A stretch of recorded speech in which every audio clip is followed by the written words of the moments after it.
Welcome everyone for coming. Good morning, good afternoon, good evening.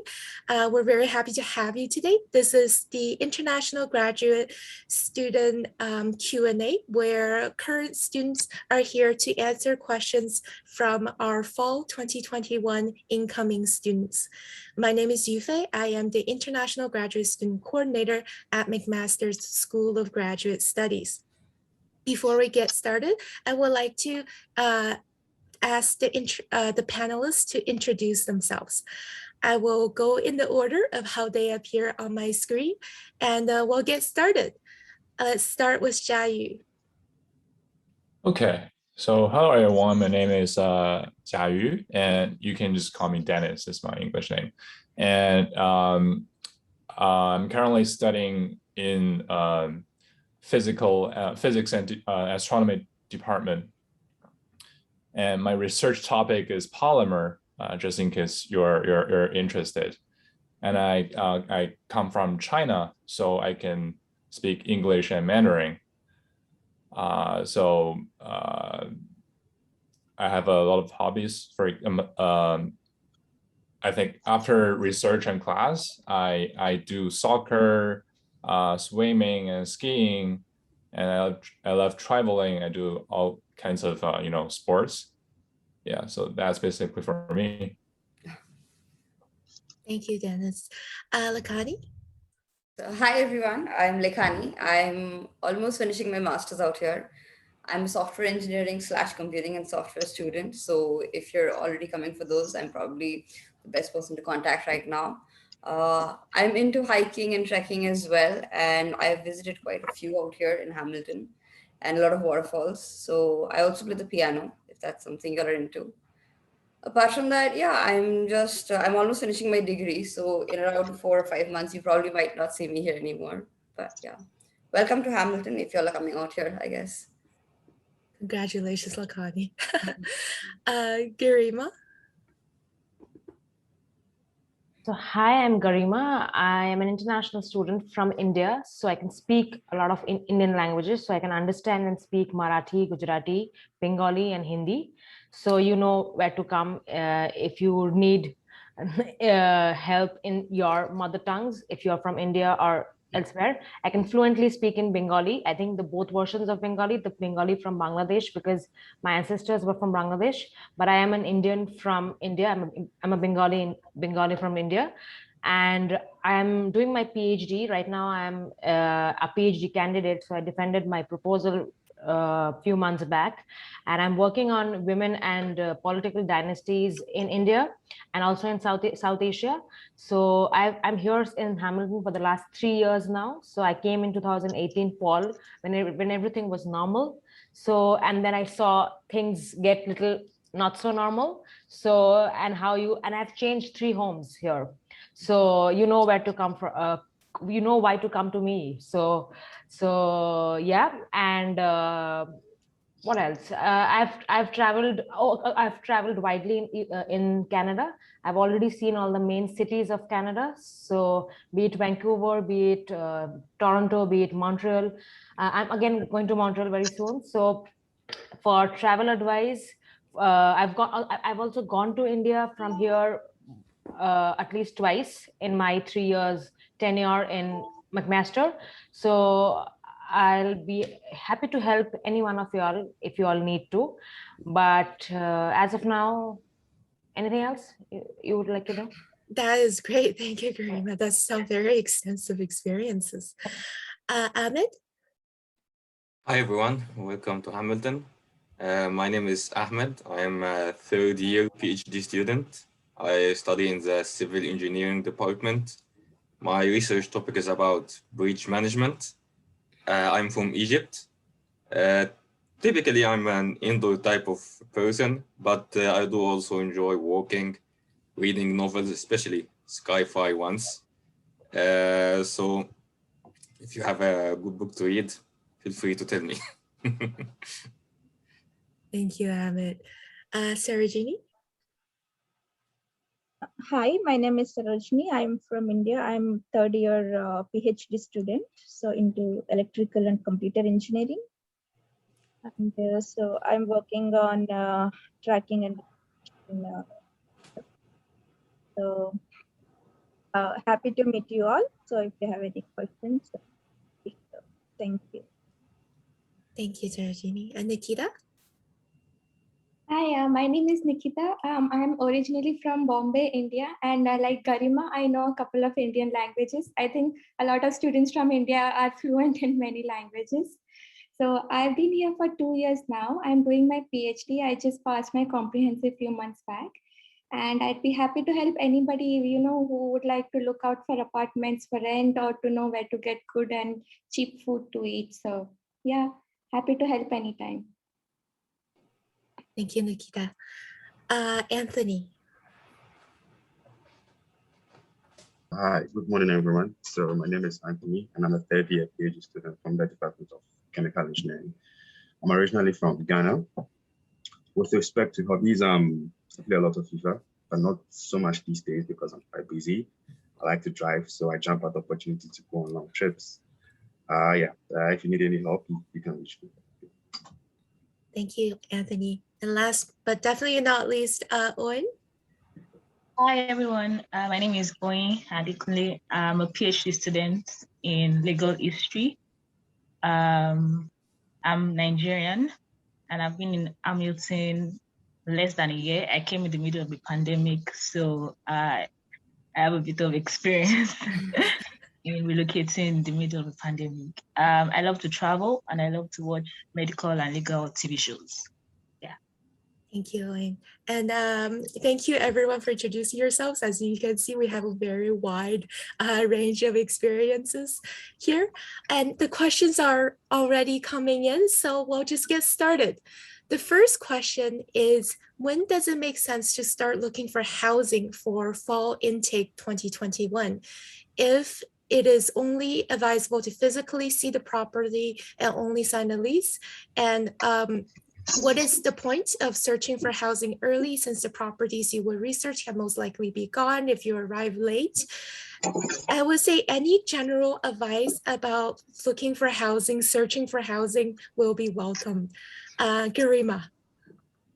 So I'll just share my experience. So my sister lives in Calgary. She advised me to book my house first and then get my tickets. So as soon as I got my visa, I booked my house. So one of my seniors in my department, Sunet, actually saw the house. I saw it through the web back in India. I searched for it in India. I had informed Sunet about it. Sunet was here already. He was my senior from the department. He went and saw the house. He approved the house, and my sister from Calgary transferred the money to my landlord per se. And after I booked my house here, it's only after that I booked my tickets. So and also usually the lease starts from September. So I came in August, last week of August, on the 22nd of August. So for 10 days, I actually stayed in my house itself, and I paid extra for those 10 days. So that's one solution you can get. And with the pandemic on and everything, houses are still available. A lot of my friends are shifting and changing. So the best way to know what is your feasibility and what is your budget, go to McMaster Housing group in Facebook, and also go through Effort Trust and viewit.ca. See if you want to go for an apartment. Again, the rent goes up. So if you have a good partner to share the apartment with, that's one thing. Or else from my side, my advice would be, first year, go for a student house, make friends with somebody so that you can shift to an apartment, because apartment becomes expensive if you stay alone, right? So find yourself a good friend. So first year, stay in a student house, get to know people, do the networking, find somebody who is of suitable interest of yours and who has common things between you and the other person, and then accordingly make a shift to a apartment. Because I've stayed in an apartment, I'm staying in an apartment, and I've stayed in a student house. My experience with the apartment is way better than staying in the student house. Apartment is way more independent in terms of how you stay and what you do when you come back, how much you pay for rent and all of that. But then you have to have the right partner also to do the needful. So accordingly, you can take your decisions. But yes, book your house, book your student housing, book your room before you land in Canada. That's my advice. Thank you, Garima. Nikita? Yeah, so I did exactly what Garima did. Even I booked my apartment back from India before I booked my flight tickets. And my lab colleague actually helped me find a house. So if you are going to be working in a lab and if you know your seniors, you can have really good bonds with them and they can help you out here because they would be local. And you would also need to pay an advance rent. And because you wouldn't have a bank account, you can always transfer some money to your lab colleagues or any of your friends and they can help you pay the advance rent. And once you come here, you can open your own bank accounts and then take it from there. But yeah, even I would highly recommend you book your house first and then try to book your flight tickets. Thank you, Nikita. And Lakani? On the flip side, if y'all don't know anyone before coming here, which I think both Nikita and Garima did know, so I didn't know anyone before coming or landing in Hamilton. There's this, you can take this like grace period of 10 days, maybe come on, say 21st August or 20th August, and book yourself an Airbnb first, because a lot of house lots don't allow you to sign the lease before you look at the house, or they don't even allow, say, video scenes out here. Like my house is currently going through a lot of video scenes, so if you have that problem and you don't know anyone, that's also okay. Just book yourself an Airbnb for 10 days. You can look at a lot of houses around here. They're seeing all the time. A lot of people are leaving their houses. So that's also absolutely fine. Just land here, book yourself an Airbnb, and say, look for houses every day, I guess. That's the best I can say. But yeah, thanks. Thank you, Lakani. I'm going to call out some other random panelists just so we can have some other perspectives as well. Amit, you're just currently unmuted right now, so I'm wondering if you want to share something. Regarding the housing as well? Yeah, just housing. If you found a place in Hamilton, how did you find the experience? Yeah. And if you have any recommendations? Yes. So, okay. So my friend actually recommended a house for me. He was living in the house, actually. So he knew the condition of the house. He knew the landlord. And he did give me warnings, I mean, about the house. It's generally nice. So it was overall, it was a nice experience for me. I'm still living in this house until now for my third year. I did try to find a new place once. And there's one thing, there's also one question that I quickly looked at. So it was regarding the McMaster Housing website. So McMaster Housing website is more or less reliable, but you should still be careful if you're going to use it, because still, even though it's more reliable and landlords tend to care more about how the appearance of the house and its maintenance when it's on McMaster's website, because it can greatly affect their reputation. I mean, quickly spreads out in this website.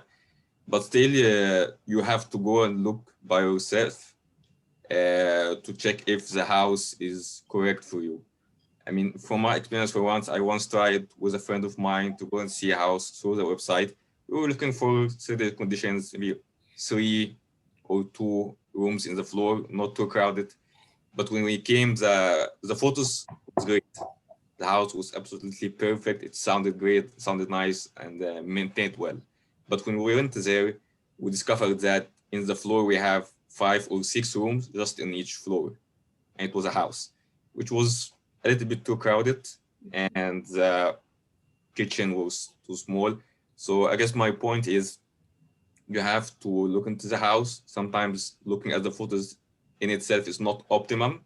If it's the only option you have, then there is no problem. But if you have the option of looking at the house directly, or I think many landlords now don't have any problem with showing a video, showing you the house through video conferences, especially with the pandemic now. So you can look through it just to make sure that you are choosing the house right for you. Perfect. Thank you, Ahmed. Yes. Yeah. And Dennis, you have your hand up? Yeah, so I just have one more like tip because I've been looking house for like the past few months. And I think it's a good idea to looking for a house constantly. You don't just look for a house like 1 or 2 days, but you're going to check the resources periodically, like every week, because houses pop up anytime. So maybe some house that is very nice will pop up next week, and we never know. So you just keep doing this until you find your ideal one. Yeah. Thank you, Dennis. And I do want to plug that we had a Finding Off-Campus Housing webinar in June. That webinar has been recorded and captioned, and the link to that recording is available on our Grad Orientation Hub, as well as through your email that you receive for new students. So let's move on to the next question. We do have a lot of questions accumulated. So this question is really popular. It's asking about your experience about studying online or online studying. If they're not going to be present in Canada and they will be studying from home, what are they missing? Are there any difficulties during applying for opportunities like co-op or like opportunities to be involved in events?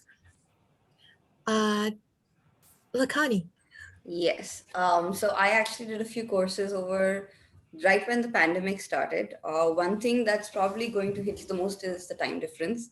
So while students are doing classes at say around 11 a.m. or 12 p.m., you'll be doing classes in the middle of the night. That's probably one thing you should look out for. So your sleep schedule will probably go for a toss. Apart from that, there's this, so most grad classes, what they do is they're very small. They're around, say, 20 people at best, maybe per class. So you get to interact a lot with your classmates and you get to, say, work on a lot of small projects. So that you might miss out a little bit on the interaction because Zoom won't help with everything or Teams might not help with everything.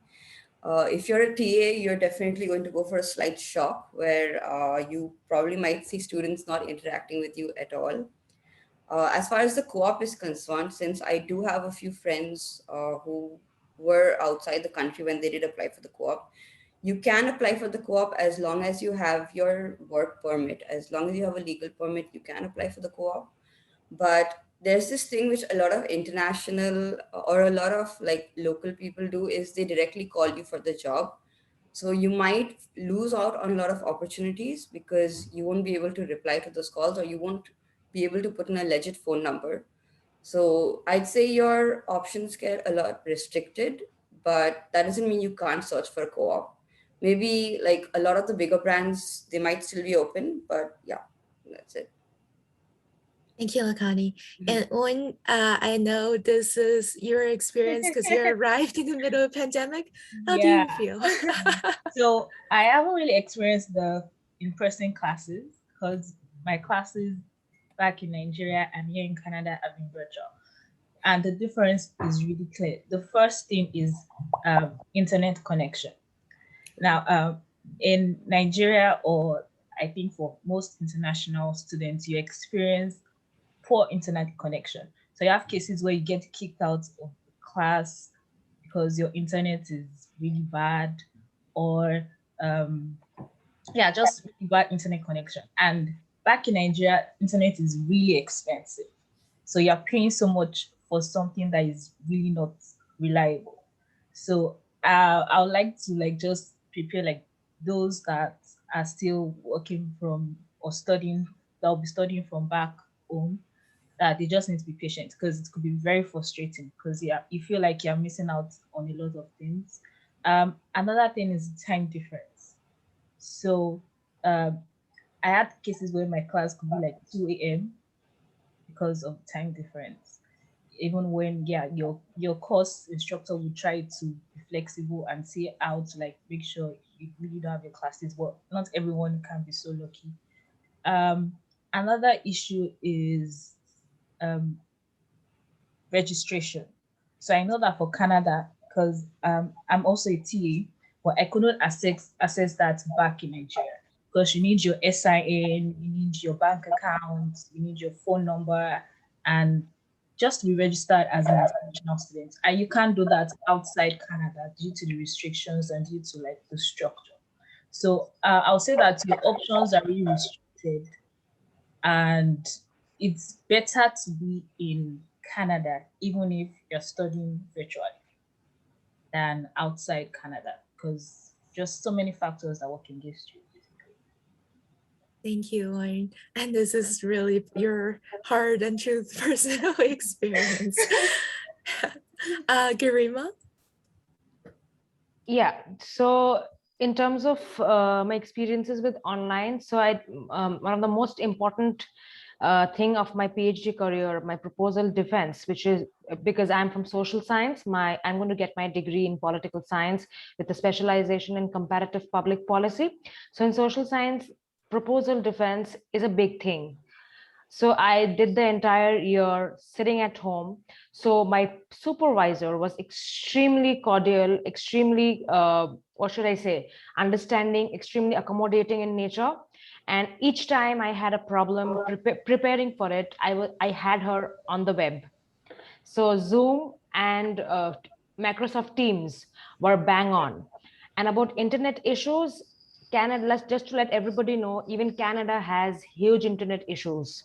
Okay, because of the pandemic, most of us, we use uh, Virgin Mobile internet at home or a Fido internet at home, which is kind of student friendly in terms of the cost effectiveness. So we are not very rich people. Just to give you a very brief idea on that, graduate students are not rich people. So we can afford a certain bandwidth and certain amount of money to pay for our internet.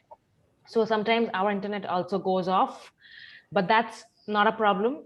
You just tell your supervisor, and usually in terms of grad school, in terms of coursework, with our discipline in political science, there are hardly 8 to 10 students in a class, including masters and PhD students. So our entire class comprises of maximum 10 people. So if you can excuse yourself because of an internet problem and let your supervisor or your academic coordinator know about it, you will be rest assured you'll be fine. So you can do that, do a repeat session of the class, or attend the recorded lecture, which will be on Avenue to Learn. So we have this something called Avenue to Learn from McMaster. So people who are doing your coursework, you can access your course materials through Avenue to Learn, and also the pre-recorded videos of your courses. So you're actually not going to miss too much. And we already had this Avenue to Learn in the in the pre-pandemic era. And we also have something called MaxSphere and other web sources where you can access the resources. So it won't be a problem at all attending classes. What might be a problem for you all is meeting deadlines. Sometimes your deadline would be 12 hours ahead or 12 hours behind. So make sure you finish your things 2 days ahead of your deadline and not be too close to your deadlines when you're doing your coursework. So usually that's the only problem that might arise. But yes, internet is an issue, and you have to be in constant collaboration with your supervisor and your co-supervisors and your committee members, so that they know what your deficiencies or your problems might be. And if you have a problem, let them know. That is the least you can do to yourself. Just let them know that you have an internet issue, you have timing issue. There are certain things that you cannot do logically from Africa or from India or from China or from Singapore. There is a big, huge time gap. So the northern hemisphere, western hemisphere moves in a different direction in terms of time, and the eastern hemisphere and the southern hemisphere moves in a different time. So keep that in mind. And people here are very accommodating in nature, especially professors, supervisors, the academic coordinators of your department. You will be fine. Don't panic over it. Thank you, Garima. You brought up a really good point about communicating, just communicating with your team, communicating with your supervisor. Sometimes they won't know the issues you're facing until you tell them. And when you tell them, they're usually very accommodating, for sure. Dennis? Yeah, I have a good example with my colleague. And he got accepted in McMaster last year, but he couldn't get his visa in time, so he couldn't physically come to Canada. But I just want to mention that there is opportunity if you communicate with your supervisor that you can just push all the coursework to the second year. You don't need to take course if you don't want to bear with the time difference. So it's doable as long as you talk with your supervisor and talk with your department secretary. It's very possible that you can push all the coursework after you physically come to Canada. You don't need to do it in the first year because that's the situation to my colleague. Yeah. Thank you, Dennis. And of course, I know that because of the visa issues, because of study permit issues, many students won't be able to come here, and for the fall term at least, and online learning will be pretty much very present in our lives. Sarojini, would you like to kind of offer your perspective as well about online learning? Oh, you're still muted. Yes, actually for online courses, classes and lectures are not at all a problem.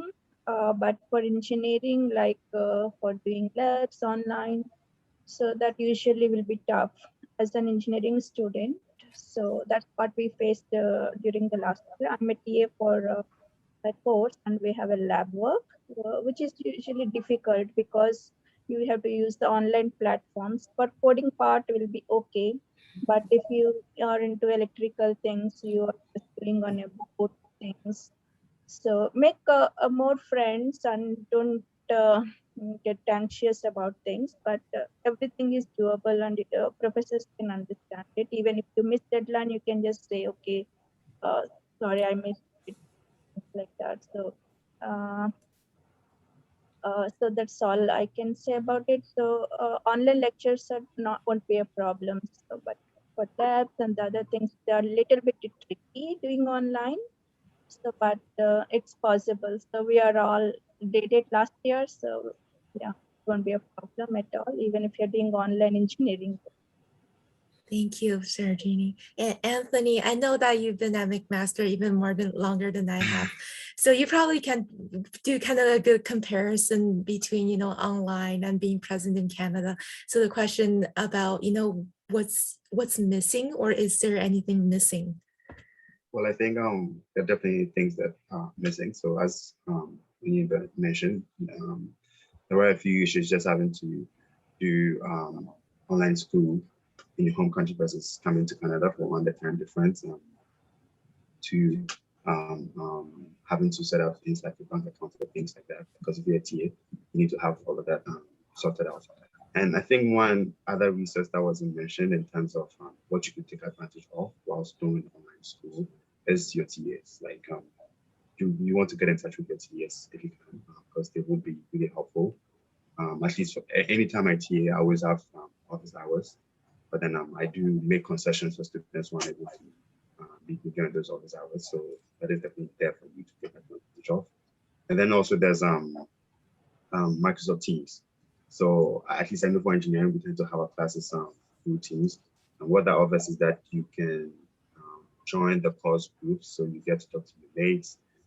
Because depending on the type of program you may end up doing, you may do some project work, and you would have to sort of make friends so that you can form groups. So you want to take advantage of all these resources.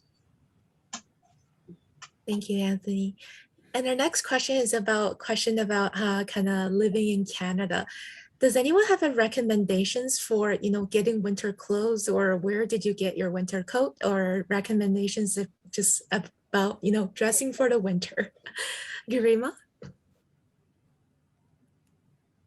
Yes, so for winter clothes, for student-friendly prices, go to Mountain Warehouse.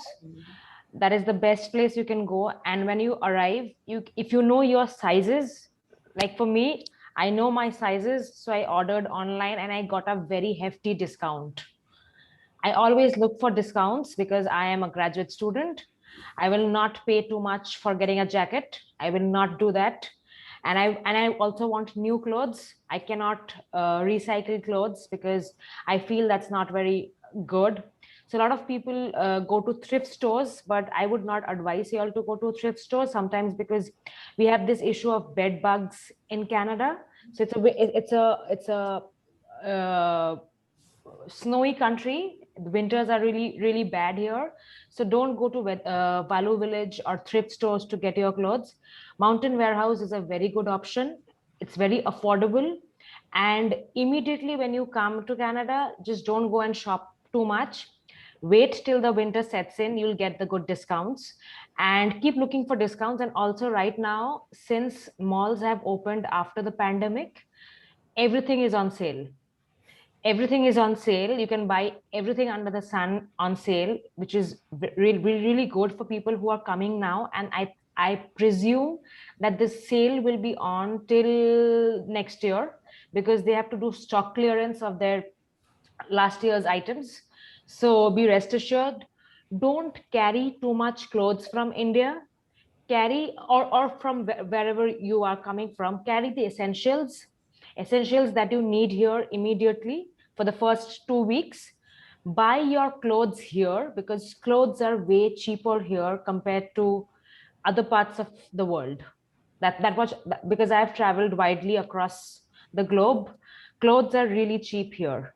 So, in terms of winter as well as for summer garments, I think buy your things here, because and carry as less as possible, because I'm assuming that you all will come in September or maybe later in December or January. So you will have multiple quarantine issues, multiple land route issues. Carrying too many luggage with you, at that point I had a problem carrying my big suitcases. I had two big suitcases, and I am not very heavy and not very well built to carry them. So, and I came alone, and nobody escorted me from the airport to my place. So I had to book my taxi and come to my student house all on my own. I really had a back pain after carrying that. So be very, because at the end of the day, during the pandemic, you will not get much help in terms of airport pickup and all of that. So buy your things, carry your stuffs accordingly. The most essential things should be inside your suitcases. Your documents should be the priority. Okay, things that you need and you need to survive here. And carry Canadian dollars or a card where you can carry those Canadian dollars, and come and shop here, because things are way cheaper and way feasible here than to carry it back from, let's say, China or Africa or Singapore. So that's my advice, and that's what even I did. Thank you, Garima. Anthony? Yeah, Garima pretty much hit all the points, but just to stress on some of what she said, you want to take advantage of sales at bigger shops. For me, I tend not to, unless you're the brand person when you want to get something from a particular brand, you want to check every shop, because you wouldn't know where you get sales, right? Yeah, myself, I got my winter jacket at more than 50% discount, because I just went on checking in, and I got it right. So yeah, good advice to just wait till you get into the country before you do your shopping. Just move around. I mean, I think it's fun going through malls, checking to see what's there. Yeah. Thank you, Anthony. Lagani? Oh yeah, I was gonna say that if you're coming here in September, there's this huge Black Friday sale that happens in October, which is probably something you should take advantage of. So everything goes down by like 50 to 70%. If you're coming here in December, you probably won't last a day in this kind of winter if you're coming from a tropical country. So please load up a little and then come here and buy. That's okay. But also come with a little bit of protection. And if you're into snow hiking, you might also want to invest in a nice snow boot, because with the kind of, say, normal rain shoes out here, it's not feasible for hiking. So expect like a good $80 to $100 on that event. I know a lot of people don't probably think about this when they come, but I went snow hiking once in my rain shoes and I slipped and I hurt myself. So please don't do that. So, yeah. Thank you, Lagani. And yes, I think the International Student Services team is hosting a Living in Hamilton and in Canada webinar just later this week. I think it was tomorrow actually. So it was in the email, so feel free to kind of attend that session to learn about kind of just the general weather and climate in Canada as well.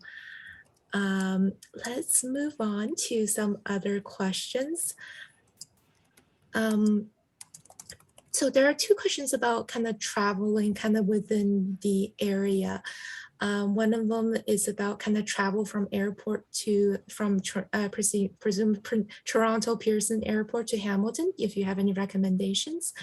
And another question is about kind of commuting or visiting Toronto or commuting from Toronto or from Burlington in general. So please feel free to kind of comment on any of these areas. Amit? So regarding traveling from the airport to Hamilton, well, of course, first thing you have to check with travel requirements from the university and from the government, because it changes all the time. So the updated news that I have, at least, the last news that I knew, is that you still have to do some quarantine. So either you have already booked a place for you to live in which you can isolate from others easily, and in such case you would have to book a special transit from the airport to your hotel or to your place of accommodation. And in such case, because I came here, I was on a vacation, and then I came here during a quarantine requirement, so the university did recommend me a transit company which was easy to book on. It's called Airway Transits. They have a website. You can easily book through them a transit to go to your quarantine place. Other than that, if you do not have a quarantine requirement, I believe now, if you are fully vaccinated, I'm not sure how the vaccination goes throughout the globe, but if you are fully vaccinated, you can probably easily enter into Canada, probably use public transit. In such case, if it is possible, the easiest way and the cheapest way to come here to Hamilton is through the Go bus number 40. It's in front of the terminal right away, so you won't miss it. So this is the cheapest way, and it will take you directly to Hamilton. And from the bus station in Hamilton, you can take another bus, local bus. It's called an HSR bus here in Hamilton. You can take it, and pretty much you can go everywhere. So that's regarding from the airport to Hamilton. From Hamilton to Toronto, you can use the bus or the train. Personally, I prefer the bus because its times are more flexible compared to the trains. That's my experience. Before the pandemic, the bus schedule was very flexible. During the pandemic, it was a little bit rocky. Most of the times during the pandemic, only the trains were available. But I think right now the buses are also back. But one advice, so because I got into a problem once when I tried to go to Toronto in a train, the way you pay for your ticket in a train and a bus are slightly different. In a bus, you will notice that you will get a Presto card. In general, it's a card similar to a credit card in which you tap on a machine on the bus itself to pay for your ticket. For the train, it's a bit different. You actually have to also tap, but on a machine that's outside the train. It's inside the station. There's like small machine that you have to tap on. And I didn't know that. I thought that the tap would be on the train itself, same as in the bus. So I went to the train. Say, where is the word do you pay for your ticket? And then when I couldn't find it, I just entered the train. Unfortunately, there was a conductor at the time, and didn't pay for the ticket, so I got a fine. I did explain to them though that was my first time on the train. Wasn't sure how to pay. I thought that I was going to pay on the train. So they did reduce the fine. So, but my advice is for the bus, no problem, you can pay right away. But if you're going to take the train, you have to be careful first to know where to pay for the train. You have to pay for it before you board the bus. Even the machine for paying the ticket for the train is not on the platform itself. it's in the station, inside the station, not on the platform. So that's one thing to take into account. Generally, I find the buses are more flexible and easy. And regarding Burlington, I didn't go to Burlington directly, but there are also some Go Bus. This is pretty much the most transit companies that I use when I travel outside Hamilton. The Go Bus, it also goes to Burlington. There is also some local buses that comes out from Hamilton to Burlington as well, but I didn't use that. My friend used it. Generally, also two more. So these are the routes that I usually take if you want to go to Toronto or Burlington. And there are two more advices. So when you come here to the university, you will get a Presto card, which has an access. You can use it for free inside Hamilton. You have a monthly or a year-round registration for the buses inside Hamilton. But if you're going to go to Toronto or any place outside Hamilton, you will have to pay extra. So you have to load the card, just like in the credit card, you have to load it with money in order to be able to use it outside of Hamilton. Second thing is you can check the bus routes and schedules online as well. Go Transit, www.gotransit.com. You can easily check for the schedules for buses and trains on this website. Thank you, Hamid. Owen?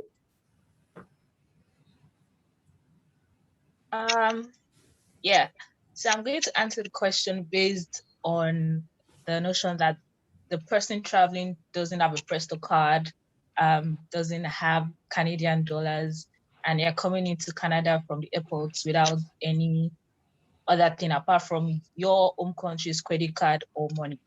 So the best thing to do is book your service. I know that McMaster recommends like a bus, a cab service, and you can just do that. And that was what I did. So what I did was I paid for the bus, the cab service, the time, the date, and there's room, and it's quite flexible. So if you feel that your quarantine address changes or time changes, you can always update the cab service and then they adjust it. So it's better for you to just pay for this before leaving leaving your home country. So it's very easy to just move from the airport. The cab picks you up from the airport to your destination in Hamilton. So, and for me, it was very seamless. There was no issues. So it was on time and dropped me exactly where I was going. The cab dropped me exactly where I was going. So that's the easiest way to move. Another thing is, I know it be quite difficult for someone coming in for the first time to juggle their luggage and getting on the Go bus and not having a Presto card and all those things. So you could always get like a cab within the airport, even if it's going to be quite expensive. So I'll just say get a cab service from home, pay, and be sure that their services are quite flexible. You can change depending on your schedule. And once you've settled in Canada, you can get the Presto card, which the other participants have explained. Yeah. Thank you, Owen. Lakani? So like we said, if you land here and you don't have anything on your hands, no Presto card, nothing, another good option would probably be to download the app called Lyft. It wasn't there in India, so I kind of found it after I came here, and that was my cheapest option once I landed here. I didn't have a credit card. I didn't have a proper number, but I just sat there and I downloaded the app in the airport itself. And there's this option where, so it's like around $100 to $110, which will probably max you out a little. But it's a good option if you have a lot of luggage on your hands and you don't want to travel with a lot of luggage with you, basically. That's one cheap option. That's all I can say. Thank you. That was my Lakani. experience, at least, yeah. Yeah, of course. Everything you shared here is from your personal experience, right? Garima? Yes, so two questions need to be answered. First, once you land here, how will you come to Hamilton from the airport? To that answer is you will have, like Lekani mentioned, you will have a lot of luggage in your hand. You will be alone. You will not have a Canadian phone number. That's also a thing. You will not have a Canadian bank account. So make sure you carry some amount of Canadian cash. That's my first advice. So since you will have a lot of luggage with you, take the normal Blue Line or the normal cabs that you get right outside the Pearson Airport. So the moment you come out of the airport, you'll see normal cabs which take cash, and now they have card system as well. So again, you will not have an international credit card. So, or if you can manage, so if you are from India, so you have this something called the travel card from SBI. So travel card SBI, you can carry cash in the card, which works like a credit card thing. So you can actually use that credit card or some cash. And I would advise, since you you will have a lot of luggage on your hand, and it might be nighttime, it might be daytime. So, and you don't know anybody here, with the quarantine rule which is on right now, and I don't feel that it's not going to change very soon. So if you are coming and quarantining in an airport hotel for 3 days and then getting your COVID test done from the airport hotel, also take that cab, because you can actually ask your airport your hotel lobby person to get you access to a particular taxi, and they will be helpful. So you pay that taxi or that cab guy cash. That's the best possible option. Carry some amount of cash, about $200 to $300. That's your safe deposit, and you will eventually pay $100. So that's first when you come to Hamilton in the cab with your luggage from your hotel quarantine. That's one. If you don't have a hotel quarantine, good for you. You directly come to Hamilton out of the airport. Second, if you want to travel across Hamilton, most graduate students, in fact, all graduate students have access to Presto card, which you have to pick up from the university campus store for free. You get the Presto card for free. If you buy it from Shoppers Drug Mart, you pay a $6. Okay, and you have to refill, but university students don't have to refill. They will get a redeem code. You can put the code on and travel across Hamilton, because you were eventually paying for that through your fees in the first semester, so you don't have to pay out of your pocket. That's there. If you want to go to Toronto or elsewhere in Northern Ontario, if I'm not too wrong, yeah, so then you refill your Presto card with some amount of money from any Shoppers Drug Mart, or you can actually refill your Presto card online, because Presto has an online app. It has an online website. So you just put in your Presto card number, refill your card through online transaction the moment you get your credit card and your debit card from your bank account. So the first 3 steps that you have to do is you come to Canada, carry some cash, come to Hamilton, get your bank account and your phone number done first. So first you have to get your bank account, then your phone number, and then merging that bank account and your phone number, get hold of Uber and Lyft. Like Lekhani said, Lyft is a very cheap option, because Uber cars are expensive than Lyft. So Lyft is a cheaper cab option. But then you also have your Presto card for traveling across Hamilton, and public transport is excellent in Hamilton. And also across Canada, if you're visiting other places for vacations, conferences, and everything, each province in Canada has their separate bus card. So make sure you have access to those bus cards. You buy those bus cards, refill them with money, and you can travel across Canada without any concern whatsoever. I think I've answered both the questions. Yes, you did. Thank you, Garima. And I just want to add one caveat that the MBA students unfortunately don't have access to the bus card, just because their campus is located in Burlington and the bus passes for Hamilton Public Transit. So just for the MBA students here, please contact the MBA program, because I believe they also have like program specific shuttles. So please contact the MBA program directly. Anthony? Yeah, so just to update or add to what Rani said, regarding the Presto card, prior to the pandemic, you could pick up the card from the campus store, but during the pandemic, you would have to buy it elsewhere because it's no longer free, and the school is trying to discourage students coming to campus as much as possible. So you would have to get that outside instead of having to get it from the campus stuff for free. The other thing I want to talk about is having to commute by either bus or train, or rail, between Toronto and Hamilton. So yeah, you want to be mindful of the hours that you are doing the traveling, right? So outside rush hours, the bus is fine.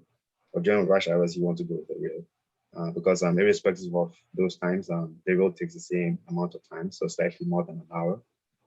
And outside rush hours, the bus takes a shorter time, less than an hour. So there was a time when I was coming from Toronto around 5, and I actually spent 3 hours on the bus. You want to be mindful of that. And the other thing is that in the mornings, the rail does leave the Hamilton GO station to Toronto, which makes it quite convenient. Later in the day, it stops at Aldershot, so you would have to catch the bus from Aldershot to Hamilton. And regarding pickup or moving from the airport to Hamilton, I'm going to talk about a slightly unconventional case, which was my case. I happened to get a buddy from my research group. I didn't know him before I came in, but then my prof was like, okay, would you want a buddy from the research group? And I was like, yes. So after he recommended this buddy, we started talking, and he was able to help me set up everything. And when it came to the day that I arrived, he rented a car and picked me up from the airport. And because he wanted to maximize the use of the car, because it's an optimization student, we did my banking, we did my housing, everything in one day. So if you have that option, you want to take advantage of that. It makes your life far more easy, because you're moving around with someone who knows their way around, can help you with registration, can help you with banking. Yeah, and there are some clubs or groups on campus that you can get in touch with that could potentially point you to somebody's. So you can check the GSA website for the clubs. I know there's the Iranian Students Group, there's the African Caribbean group that you can, link up with, that could potentially, come to help you in times like these. Yeah. Thank you, Anthony. And I recognize we only are at 2 minutes until our end time. So at this point, I would like to kind of just go around to the panelists as well, just so you can share a final thought, final recommendation, or a final tip to all of our new students who are in the room today. And of course, there are things that we haven't even thought about. So if you have one general tip that may help all of our new students, please feel free to share them. And I'll start with Nikita. One of my tips is, so normally if you're coming from India or any other country, right, you would have a local number. So normally these big phone providers back in your country have an international plan. I know that is very expensive, but it wouldn't hurt to take it for a month, because at least that way you'll stay connected with people back home, and also you can try to get in touch with someone over here, because it'll be hard for you to get a local number as soon as you come. So I highly encourage, even though it'll be a slightly expensive, just get that 1 month international plan on your phone. Thank you, Nikita. Sarojini, I don't know if you're still with us. Sorry, we might be going a tiny bit over time, but do you have a tip or a recommendation for our new students?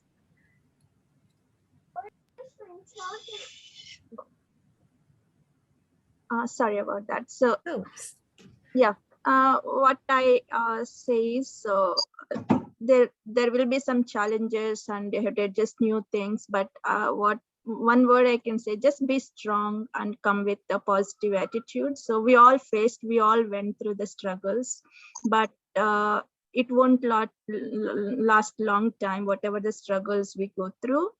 So come with that mindset, be strong and courageous, whatever we may face. So that will solve all our problems. So we're all here to help you out and answer your questions. Maybe we may not be helpful in so many ways, but we can give a word of encouragement and the way you can solve your problem. So best wishes for all of you. Thank you, Sarojini. Janice? Okay, maybe just two tips. One is everything that you are unsure about, just communicate with your supervisor and your department secretary. They basically know everything that you need. And the second is, if possible, get a car in Hamilton because in Canada, a car is necessary to travel around. If you want to go somewhere further, a car is a must. Yeah, that's for me, the final tips. Thank you. Owen? I'll say communication is important. And I know it seems like there's a whole lot of information going around and you feel, how do you juggle everything? But I felt that way. But when I came in, I saw that it's something you could easily learn and would all be fine. And so what you could do is go to your department or your faculty directory. You find contact of your faculty members and students' email addresses. You could send them an email if you need help or clarification regarding anything. So if you feel someone can help you, look up that person, find the person's email address, send the person an email and ask questions. And one thing about people here is that they are very helpful and willing to help. So don't feel shy or feel like this question sounds not so wise, but just ask and you get your answers. So yeah, hopefully you come to Canada soon. Good luck. Thanks, Owen. Ahmed? Okay, so coming here to Canada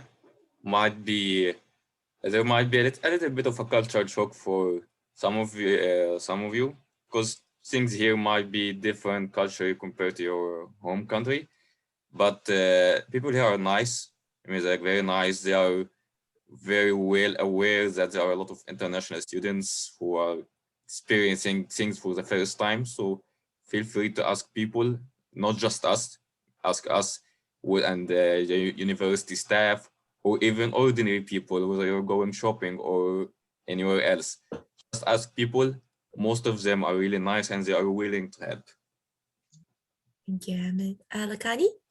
Yeah, so I was going to say, don't be afraid to ask questions firstly. You don't look as stupid as you think you do. So whether it's your professor or your supervisor or your lab mates or even say the bus driver on the bus, like absolutely be open to asking questions around. Secondly, since I've seen a lot of questions about these, I wanted to address them quickly. Since this is so underrated, the whole driving license process takes about 6 months. So the minute you come here, you might want to like apply for driver's license if you want to drive a car around. If you're a co-op student, make sure you have your work permit because that's a separate work permit out here. You can't apply for jobs without a co-op work permit. And yeah, in general, don't forget to have fun in Hamilton. A lot of people, I guess, they get so stressed out that they forget to go out, have a little fun. It's not that difficult. And Thank you, Lakani. And Garima?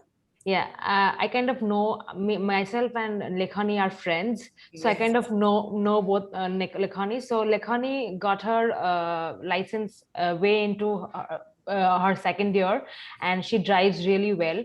But then all of us international students, we use buses, to be honest, because our affordability right now doesn't permit us to purchase a car.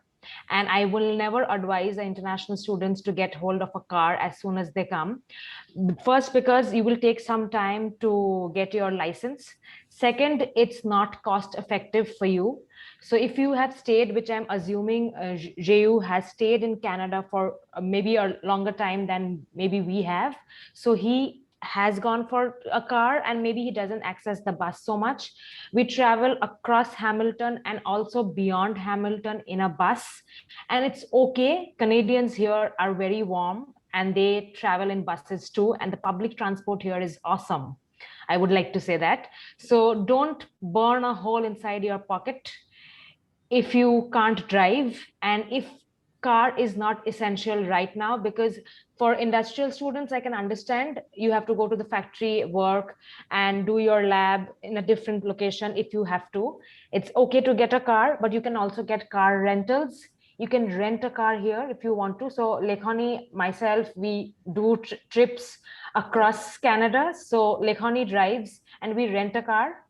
So Yeah, it's like it's $100 for like 5 to 6 people. So yeah, rent the car yeah, is and you share the cost amongst all of y'all. So that's one tip. Don't buy a car unless you are earning enough.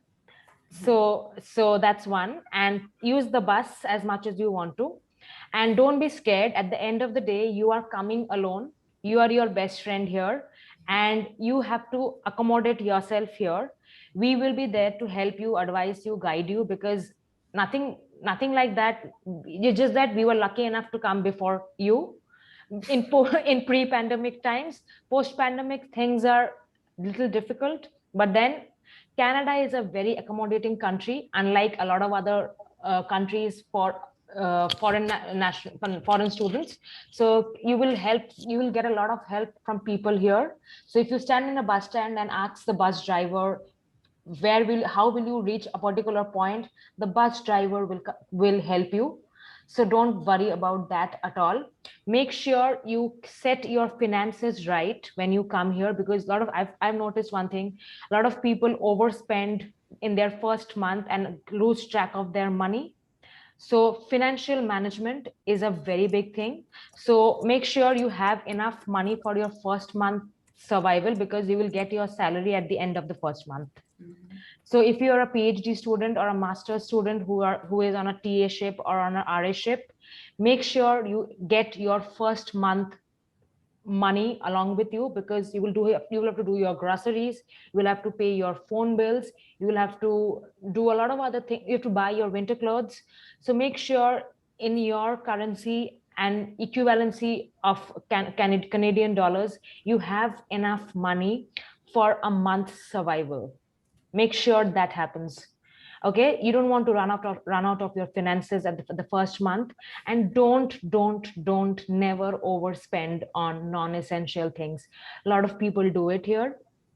And then they run out of the money at the end of the month. Never do that. Wait for your stipend to arrive by the end of September, early October, or mid of September, if I'm not too wrong. So about a 1 month setup allowance, that is what you need. So you will have to buy utensils to cook if you are cooking, because cooking is cheap. Eating outside every day is not healthy and not cheap. So from a graduate student's perspective, you have to live your life here, and independence comes from living on your own, cooking on your own, traveling on your own.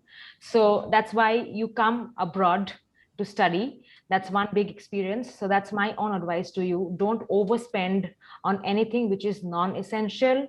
Car you can certainly get, but later, maybe after a year's stay or after 2 years stay in Hamilton, you can certainly go for a car. Before that, you can rent. If you can drive, you can rent the car and go for your trips.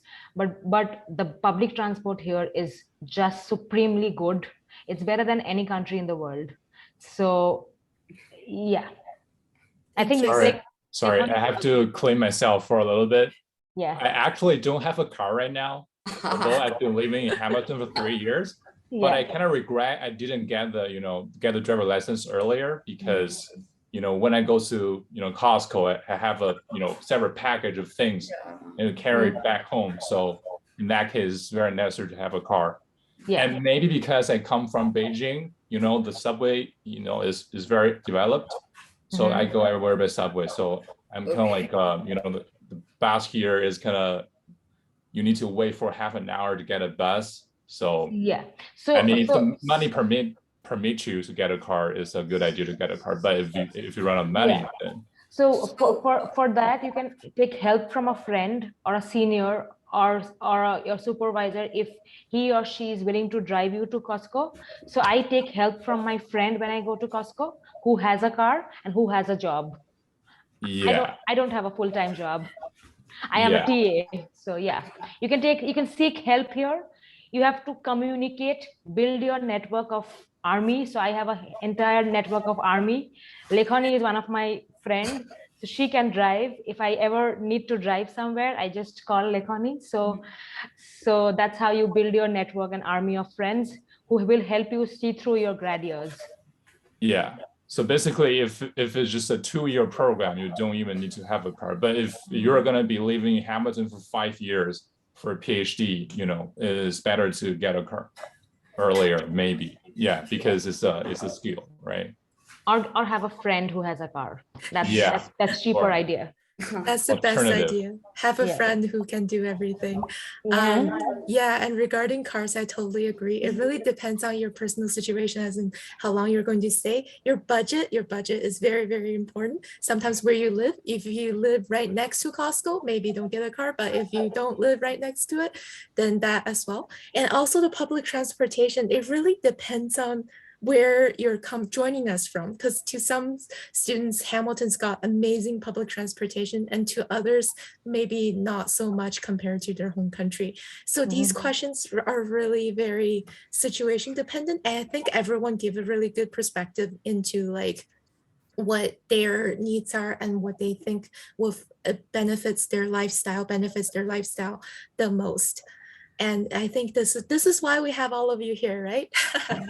Just so I can give a final tip also. And you're always also the final tip person. So please conclude the session, Anthony. Yeah, so a lot has been said about getting help, and it's true, it's easy to get help. But then one other vital resource I'd like to point to is the GSA. The GSA does come up with a lot of programs to help students, but then students are not aware about these resources. So you talk about health insurance, you talk about the class pass, you talk about programs, you talk about having to get in touch with other graduate students group. All of that information is with the GSA. The nice thing is that they know the people, so in case they don't have the information available, they could always get in touch with someone who can help you. So you want to check out the GSA website. I think would really, really help. And of course, you'll be getting emails from the GSA every week as to what is going on. So yeah, don't feel the need to go back when you need help. Just get on the net, look for something Mark that I'm sure you'll find something that would take you on the path to help. Yeah.